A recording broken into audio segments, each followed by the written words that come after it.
Bonsoir Thierry Breton. Bonsoir.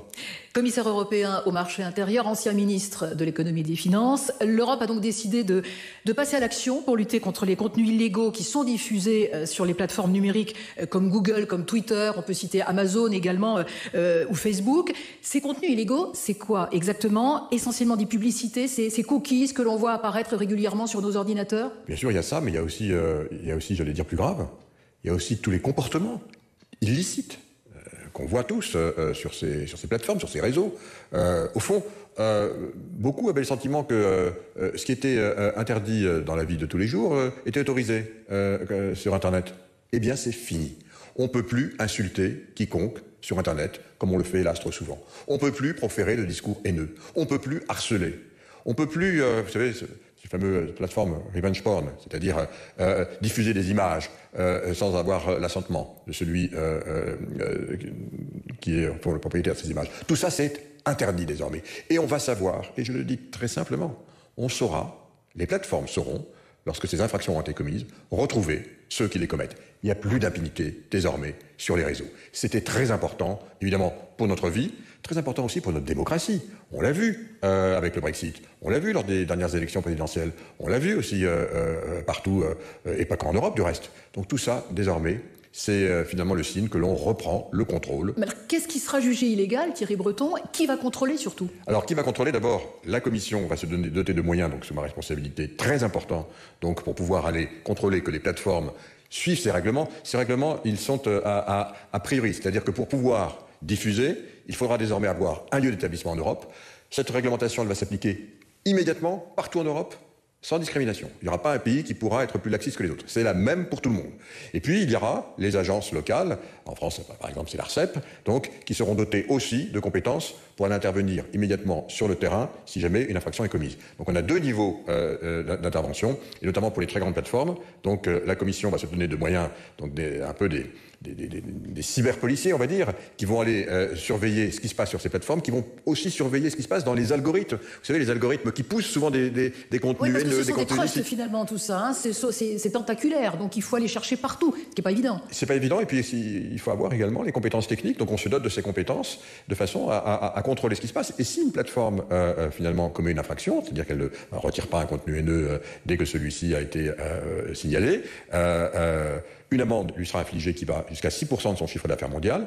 Et si elle continue, on aura la possibilité, purement et simplement, d'interdire son utilisation sur le continent européen. Donc c'est des choses quand même très sérieuses. On se donne les moyens vraiment de reprendre, je dirais, le contrôle de notre espace information. On parlait aussi de ces trusts, de ces entreprises tentaculaires. Finalement, est-ce que c'est pas ça le problème? Est-ce qu'il ne faudrait pas légiférer pour démanteler ou en tout cas encore plus contrôler ces trusts? Alors deux choses. D'abord, donc on a deux volets de cette législation, l'un qui concerne précisément la puissance économique et l'autre qui s'appelle le DMA et l'autre qui concerne l'organisation de notre vie en société avec les mêmes règles que nous avons dans la vie courante qui sont transposées désormais dans la vie dans le monde de l'internet.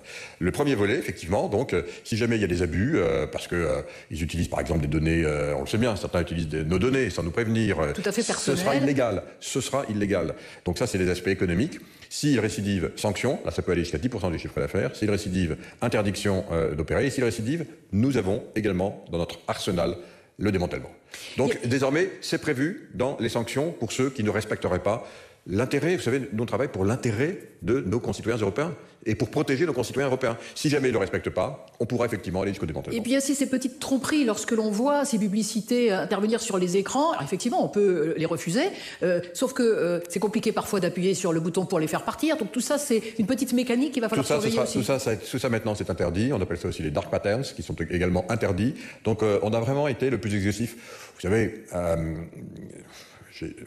on a une équipe extrêmement compétente. On connaît bien ces sujets. Moi-même, j'ai travaillé avant d'être commissaire pendant près de 30 ans de ma vie. Donc, voilà, on les connaît tous par cœur.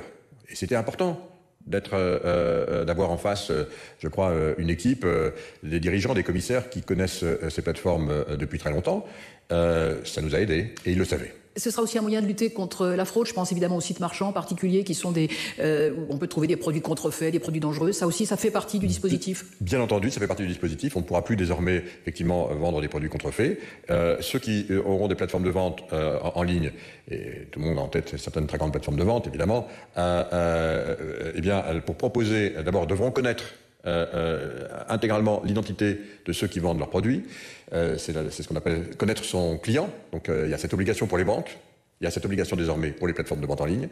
Et puis, évidemment, interdiction absolue de vendre des produits contrefaits. Et là, on va plus pouvoir les laisser se réfugier derrière ce qu'ils nous disaient. Ah, mais nous ne sommes qu'un intermédiaire transparent. C'est fini. Donc la responsabilité désormais est remise là où on devait la mettre. Et ces plateformes sont réceptives, elles ont envie de collaborer avec les pouvoirs publics? Écoutez, je vais être honnête avec vous. Elles ont tout fait pour nous en empêcher. Mais maintenant, elles reviennent me voir. Elles savent que voilà, elles ont peut-être encore un peu essayé, encore cette nuit. Eh bien non. Donc le texte va paraître au journal officiel, donc j'espère à l'automne. Et donc ensuite, il y a 4 mois pour qu'on puisse notifier précisément aux grandes plateformes tout de suite. Donc les grandes plateformes, ça va être début 2023. Et puis on laissera pour les plus petites encore quelques mois, au plus tard jusqu'à la fin de l'année, donc pour pouvoir s'adapter. Mais pour les plus grandes, ça commence dès 2023. Et vous parlez des plus petites plateformes, parce que c'est vrai que c'est aussi important, puisque si on sanctionne les grosses, on peut se dire que tout va glisser vers les plus petites. Je pense à Vimeo, entre autres. Il y a d'autres plateformes beaucoup moins importantes. Elles aussi seront sanctionnées, seront contrôlées. C'est un débat qui nous a beaucoup occupés, et moi j'ai beaucoup tenu à ce que tout le monde... on ne va pas dire sanctionner, on n'est pas là pour sanctionner, on est là pour mettre des règles. Mais si elles ne sont pas appliquées, il y a pas de sanction. Mais si on met des règles, il faut bien avoir une sanction. C'est la vie en société. Sans ça, ceux qui ne les respecteraient pas seraient avantagés par rapport à ceux qui les respectent. C'est aussi bête que ça. Donc bien sûr, toutes seront sanctionnées si elles ne les respectent pas, mais c'est vrai que pour les petites plateformes, vous avez parfaitement raison. C'est un argument que j'ai beaucoup utilisé parce que j'avais certains au Parlement qui voulaient exempter les petites plateformes de toutes ces obligations. On a tenu bon. Elles sont couvertes et aussi évidemment par la Chambre, parce que vous avez raison, on avait le chiffre de 250 employés, on est sûr qu'on aurait eu beaucoup de plateformes qui se seraient arrêtées de 149. Donc ça, ce ne sera pas possible. Elles auront des obligations qui seront un peu moindres, mais le gros, évidemment les obligations de moyens, parce que c'est ça dont il s'agit, mais les obligations, je dirais, sociétales, morales, elles les auront comme les autres. Merci beaucoup Thierry Breton, commissaire européen au marché intérieur, ancien ministre de l'économie et des finances, avec nous ce soir sur France Info.